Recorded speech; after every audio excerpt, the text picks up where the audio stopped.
So my name is Bear Travis. Today I'm going to be talking a little bit about how web standards are specified and built using a couple examples of functionality we're working on at Adobe. So a little bit about me. I'm a developer at Adobe. On the web engine team, we work on web standards. Up here, I've posted my Twitter information in GitHub. You can ping me with any questions you might have about the presentation. And the slides will be posted to GitHub afterwards. So you can grab it and check out all the links. So with that about me, I figured that I should get to know a little bit more about you guys. So since you're here, I'm assuming you've heard about kind of this awesome new thing called HTML5.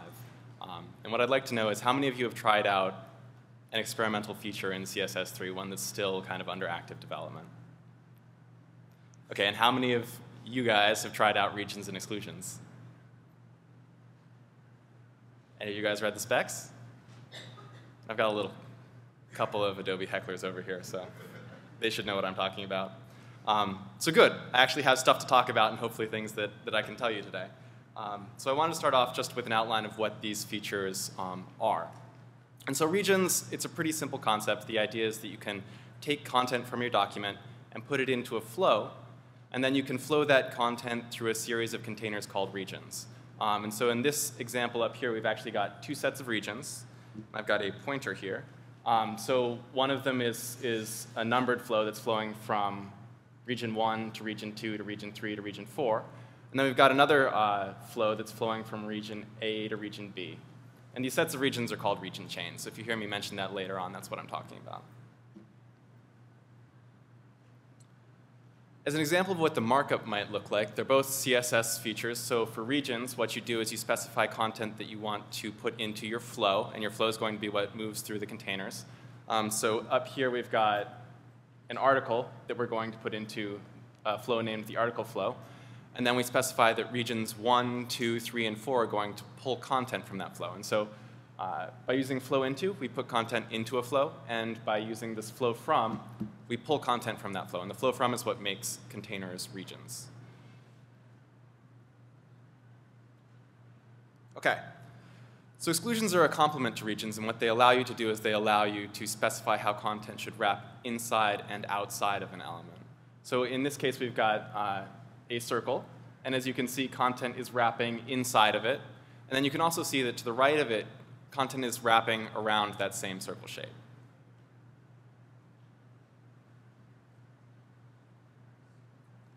And as an example of what this would look like in CSS, we're going to start out with the gray content on the right here.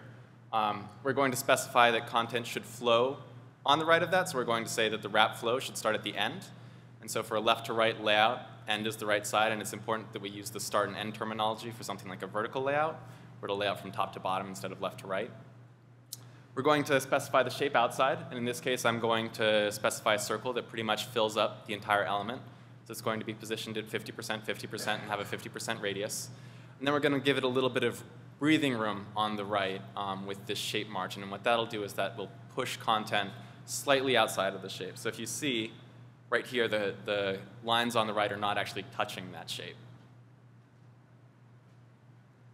For the shape inside, we're going to say that it should respect the same circle shape. So we're going to say the shape inside should be the same as the shape outside. And we're going to give that a shape padding of 10 pixels. And that'll give a little bit of breathing space on the inside as well.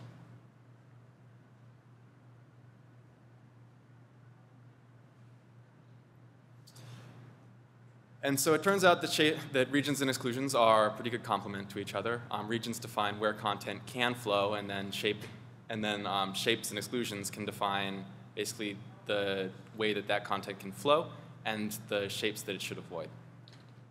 And while they may sound kind of shiny and new, it turns out that these ideas have been around for a while. So up here, what you see is you see an example of a 15th century illuminated manuscript. And you can see that the content is flowing into two columns from the left to the right. It's just one continuous stream of content, and it's avoiding this little fish-shaped exclusion there in the middle.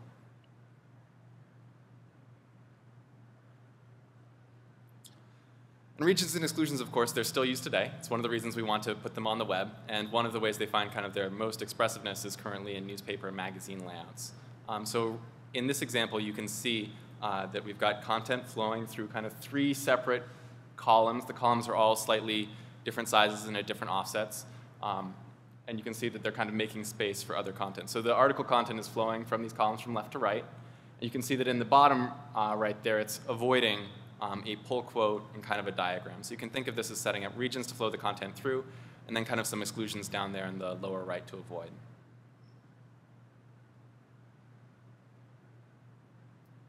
So I figured that I've told you guys enough about these features that you can actually see a demo of how they work. And since we're approaching Halloween, I figured that some Edgar Allan Poe would be appropriate. So this is an example of a simple flow created with some regions, and you'll see that they're slightly different sizes. Again, it's flowing from left to right. And one of the cool things that we can do is we can adjust the font size and see the content reflow, or we can kind of just adjust the size of the regions as well. So that's kind of something that's available in current builds of Chrome.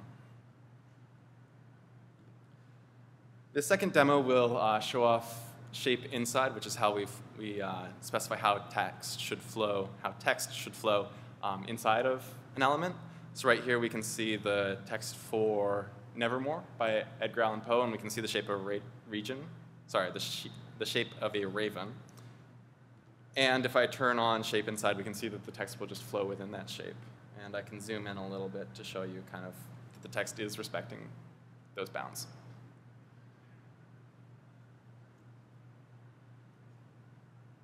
Okay.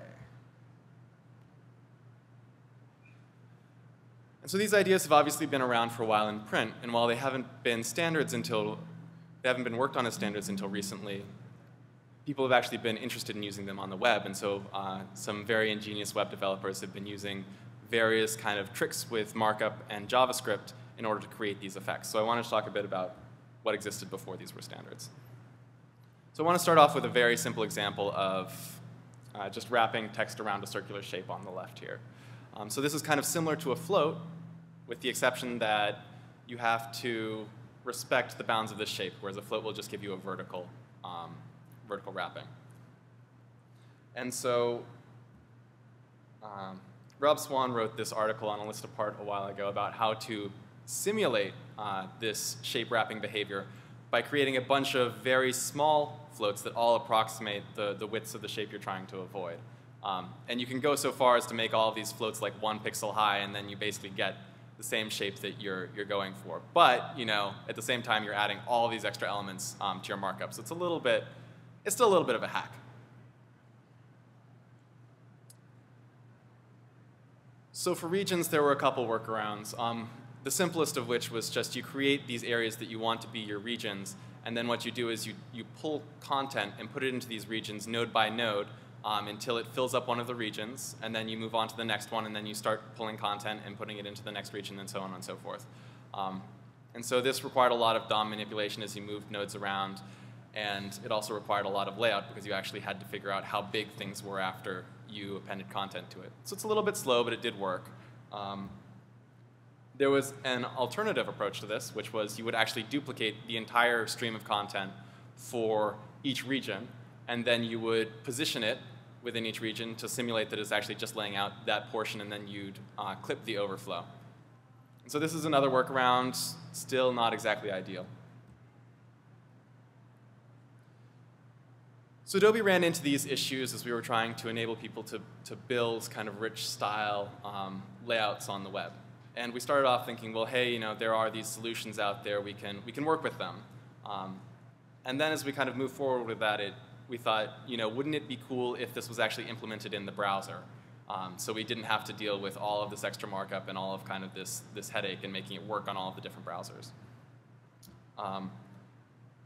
And so in order to make a standard happen, there are a couple pieces that you need to make work. And the first of them is everybody has to agree upon the behavior. One browser can't just implement something and then expect all of a sudden it to become a standard. So everybody has to agree upon how this should behave. And the next step is, of course, you need to be able to use it across browsers. If you can implement it, if you can use this feature only on, say, one browser, then it's not really a standard. And so there is a formal process for becoming a standard. One of the groups that governs this is called the W3C, or the World Wide Web Consortium, and they define kind of this technical standard as a W3C recommendation. And You'll actually recognize the pieces that are required for this W3C recommendation. The first is you need a feature specification, which is, again, saying how this feature should behave. The next piece is that you need at least 2 browser implementations to become a W3C recommendation. And the reason for this is that you can specify how a feature works, but if browsers aren't going to implement it, you can't know if you actually can implement that feature specification, and you don't know whether or not it's going to move forward with browser support. And then the third piece that you need is you need a test suite. And the test suite is written by the spec authors, and it basically determines what it means for a browser to implement the feature. So when a browser implementation passes the test suite, it counts as implementing that standard. Okay, so we've got this cool idea. We want to make it a standard. We want to get to that W3C recommendation, and we want to move that forward. And so we started off with this first step, an idea. And it turns out that these ideas have actually been floating around for a while. So up here you can see something that came out as a suggestion to the W3C. A complex layout may have several areas that are chained. When the first one fills up, the rest of the text flows to the second, etc. For example, a newspaper often has one small column of a story on the front page and the rest on other pages. And so it turns out that this was actually in a list of suggestions to put into the next version of CSS. But it came out a long time ago. It came out in 1998. So we realized that there's a little bit more work that we have to do in order to move this standard forward. And so the next step is that we need to do our homework. We need to get this ready to present to the W3C to start kind of the review process to get us to recommendation. And so what we need to do to start off with very first is we need to narrow down the scope of what we're working on. We need to come up with a few use cases that we want to solve with our standard. We also have to come up with a web-appropriate solution. So since these features are both going to be in CSS, it's important that we work well within the CSS framework. We could implement the coolest feature ever, but if it doesn't work with kind of HTML standards, then it's probably not going to be implemented by browsers. And finally, we need browser interest. And we need this because in order to become a standard, again, we have to work across browsers. And we need people to be interested in implementing this specification in order to move it forward. So after we've done that, we're ready to present our findings to the W3C. And in this case, we're going to be working with a subset of the W3C called the CSS Working Group. So in the previous stage,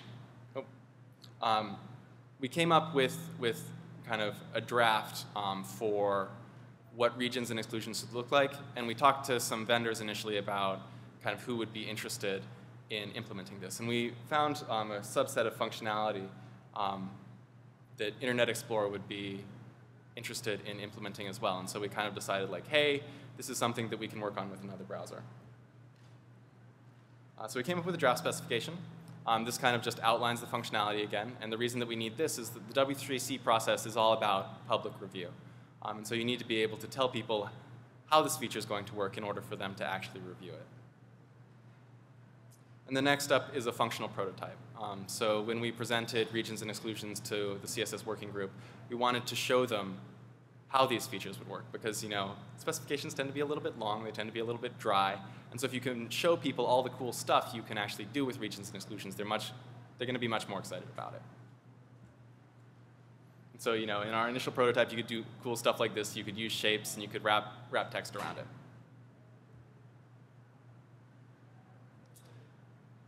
And so when the CSS working group thinks that this specification is ready, what they'll do is they'll approve it to become a working draft.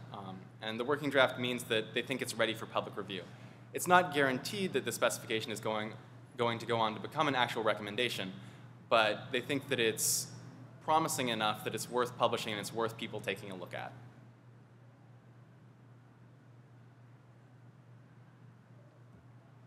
So regions and exclusions are currently at this stage called the working draft stage. This is where the specification's developed. They're still under active development. And then when they're finished, they go through a process called last call, which is kind of the last call for comments. And then they move on to become a candidate recommendation. And the candidate recommendation is basically a finalized version of the spec that is ready for browser implementation. And in order to move out of candidate recommendation, specification needs at least 2 browser implementations, and it needs a test suite that validates that these browser implementations actually implement the spec. And so this is kind of like submitting a paper for publishing. The candidate recommendation can either be accepted or it can be put back into working draft status to be further modified. But you don't actually get to really work on the specification during the candidate recommendation stage.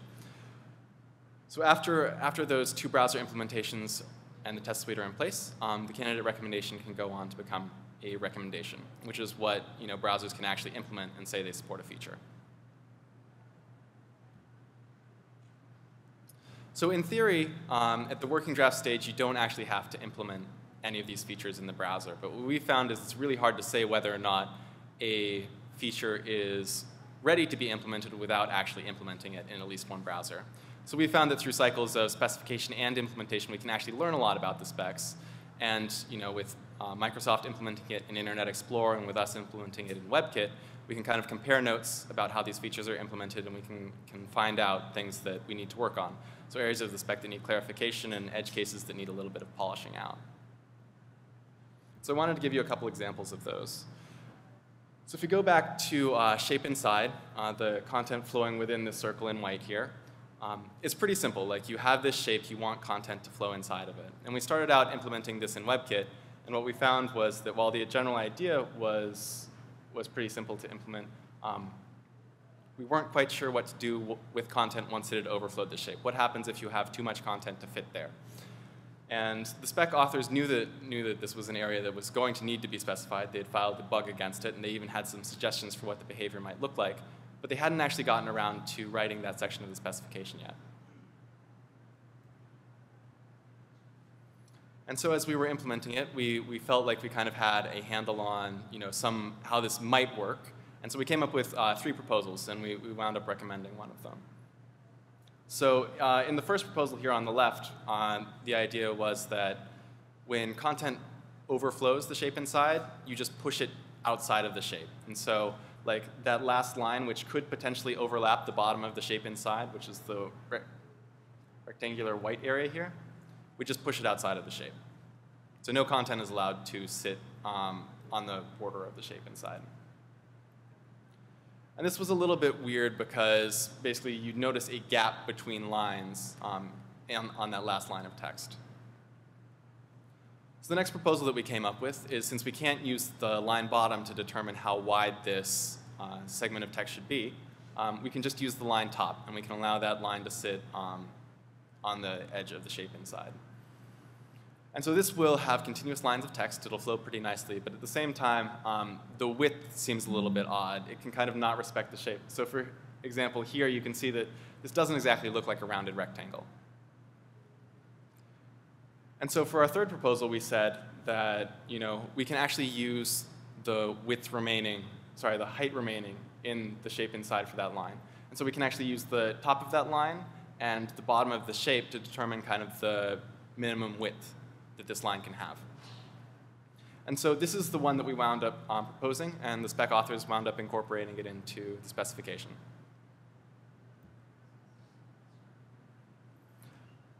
As another example of functionality that we kind of worked on and wound up refining through this implementation process, we were making regions accessible to JavaScript via the regions object model. And the idea was that we would add a couple attributes and methods to the element. And you'd basically be able to query the elements about whether or not they were regions and how text was flowing through them. So the first property here, called region overset, basically just tells you how content is flowing through a region, if the region is empty, if the region is filled with content, or if content has overflowed the region without a subsequent region to go to. The flow from is the name of the flow that you're pulling content from. Get region flow ranges tells you kind of the offsets into the content that you're pulling from. And regions can also affect their elements' styles.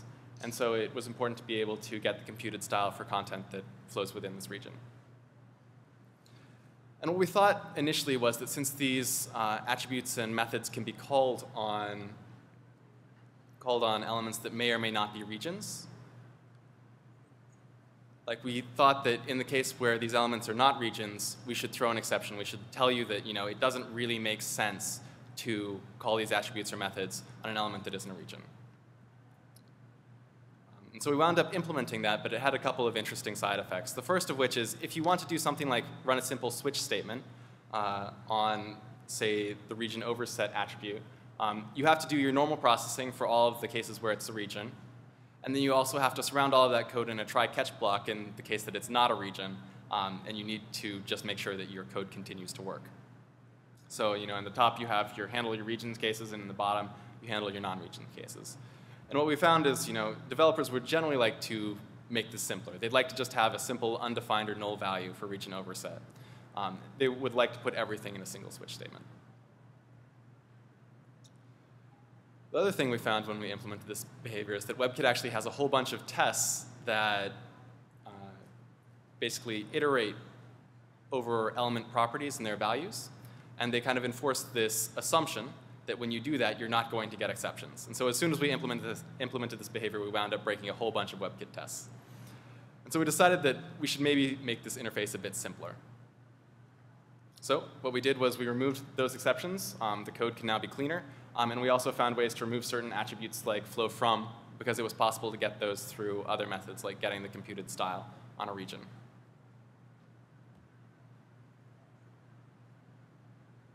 So if you'll remember, when I talked about what is required for becoming a W3C recommendation, I said that there was feature specification work, there was browser implementation work, and then there's this work with building a test suite. So I've talked a bit about the feature specification work, and I'd like to talk a bit about how features are implemented in the browsers next. So I'm going to be using an example of getting code into WebKit. In this particular example, I'm going to be talking about the first patch for Shape Inside that went into WebKit. And the reason for this is just because Adobe happens to work with WebKit, so this is where my expertise is. But of course, it's going to be different for different browsers. So the first step to contributing to any project is, of course, getting the source code. WebKit is an open source project, so anybody can download the code, read it, and potentially contribute back to it. All of the information on that's available at this webkit.org site here, if you're interested in visiting it. WebKit also uses a bug tracker called Bugzilla to keep track of all of the feature work that's being done there. So anything from a bug to a new feature implementation is going to be tracked by an item in Bugzilla. So here, in order to get this feature work happening for Shape Inside, I filed a bug to enable Shape Inside for simple rectangles. And all of the work that's done there is going to be tracked in Bugzilla.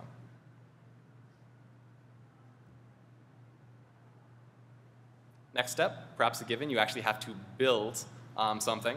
So there's work done to build this feature. In this case, this is some code that's going to go into that Shape Inside patch. And then it's also important to test it. WebKit has a lot of tests that they run, and the reason for this is it's an open source project, and since code can come from anywhere, it's important to make sure that that code continues to run consistently. And so when you contribute code, it's important that your code passes their tests, and also that you contribute tests to make sure that your code continues to work.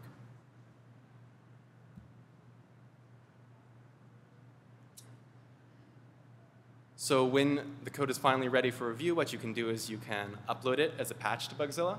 So here's kind of the first part of the patch that I uploaded for Shape Inside. And the bug tracker will actually do a couple interesting things. One of them is there are a bunch of bots that will grab the code from the bug tracker, they'll build it, and they'll run a bunch of tests against it. And this just makes sure that the code continues to build and run on different platforms.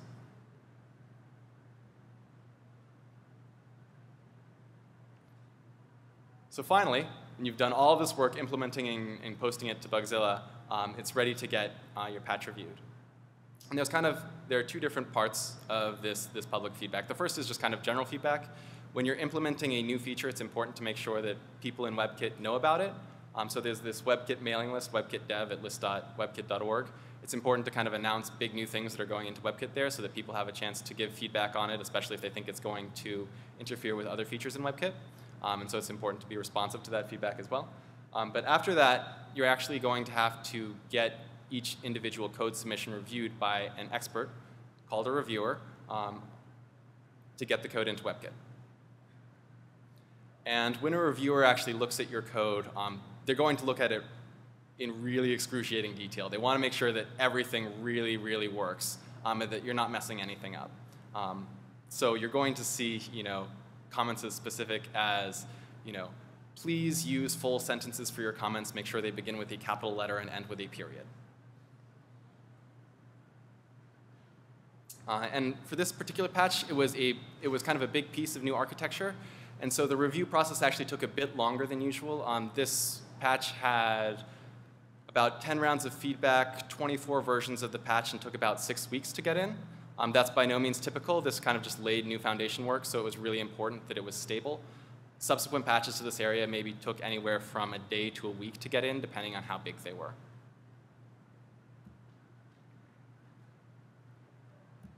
So there are a couple lessons that I took away from this whole process. The first is that patch reviews take time. You're getting somebody to review your patch. They're busy. They have other things they need to be doing. And so those reviews can just take time to come through. And it can also take a lot of time to take their feedback and incorporate it into your patch. It's important that the pieces of code you contribute are small and modular. The reviewers want to make sure that they understand exactly how everything in your patch is working. And so the smaller you make that patch, the faster it's going to get in because they're going to be able to wrap their heads around it that much sooner. And finally, it's really important to respect your reviewers' time and feedback. And that may sound like a given, but there are a couple kind of subtleties to this. One is that when you submit patches and you ask for review, you should really make sure that they're as ready as you can possibly get them. You don't want to get feedback from a reviewer saying, please do X, when you already knew you had to do X. So this includes writing tests for your patches. Like, your patches should really be as final as you can make them before you submit them for review. And the other thing is just, reviewers are really busy people. They're reviewing patches from the entire WebKit community, so this is like 400 or 500 active developers, and a lot of times they're being pinged just constantly with requests for review.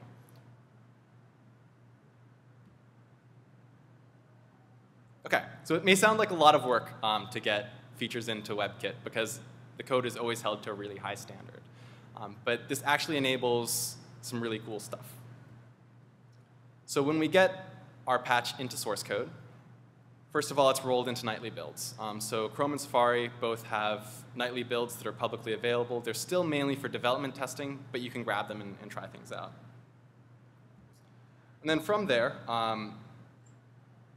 code eventually moves into something called an experimental channel. And Chrome is one of several browsers that have different release channels. And these different channels release functionality at different rates, basically depending on how stable that functionality is. So the experimental channel for different browsers, which include Chrome Canary, Opera Next, and Firefox Aurora, they're released in an experimental stage. So if you're willing to kind of try out features that may wind up crashing your browser, this is where you can get them. And they update automatically, which is really cool. So you can always kind of be on the edge of the features that are currently under development.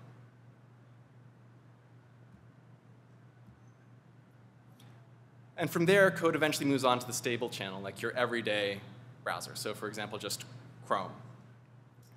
And one of the interesting things about our submissions to regions and exclusions is that that code will actually make it into the stable channel of the browser. It's just hidden behind flags. So you have to manually enable it, but anyone who has the Chrome browser will see this code on something like a 6-week release cycle. So this is really cool because code that we contribute, in about a month and a half will be available to anybody who's running the Chrome browser. And all of this may sound very kind of WebKit and in particular Chrome specific, but regardless of what browser you're using, it's pretty much guaranteed that it's going to be releasing experimental builds with new features in it.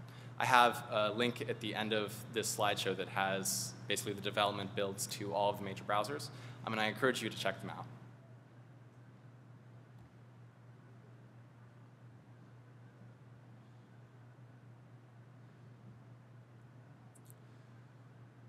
So inevitably, the question is, when are these features going to be ready for me to use?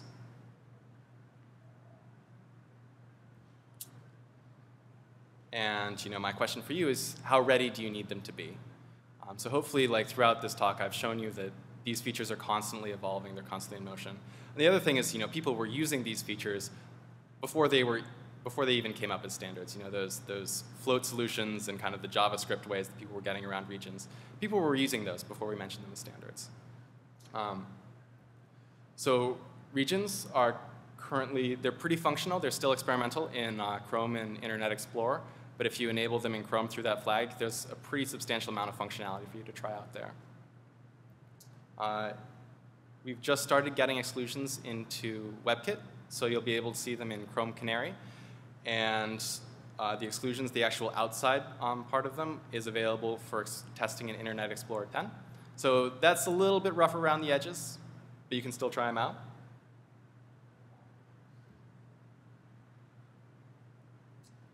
And then the final piece of functionality that I want to announce is that we're actually in the process of implementing a regions polyfill for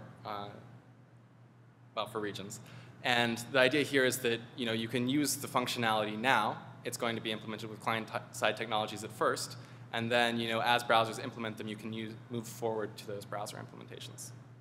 So in closing, what I'd like to encourage you is just get involved with building these standards. Like, they're very open. There are a lot of different ways you can contribute. The first and biggest part is, of course, just building cool stuff. Adobe found out that regions and exclusions might be worth implementing because people were building really cool examples of what you can do with regions and exclusions like functionality. Second part, grab an experimental build of your favorite browser. Always going to be new features to test out. Try them out, see what works, what doesn't, and let them know. Try out new features as they become available. Again, see what breaks, and hopefully it's nothing major. And then down here, it would be great if you're able to read and comment on a specification. And though I talked about the W3C in this particular talk, the specifications are actually governed by a couple of different bodies. So if you know some area of work that you're really interested in finding out what's going on, find the specification, read up on it, and comment on it. All of these groups have mailing lists to talk about the functionality. In particular, if you're looking for a place to start, the W3C, the WhatWG, and ECMA, all good places to start. And finally, just join the conversation. Again, these standards bodies have mailing lists. WebKit has a mailing list and an IRC channel. Just start talking. Or you can just start listening and find out what's going on before you start pitching in.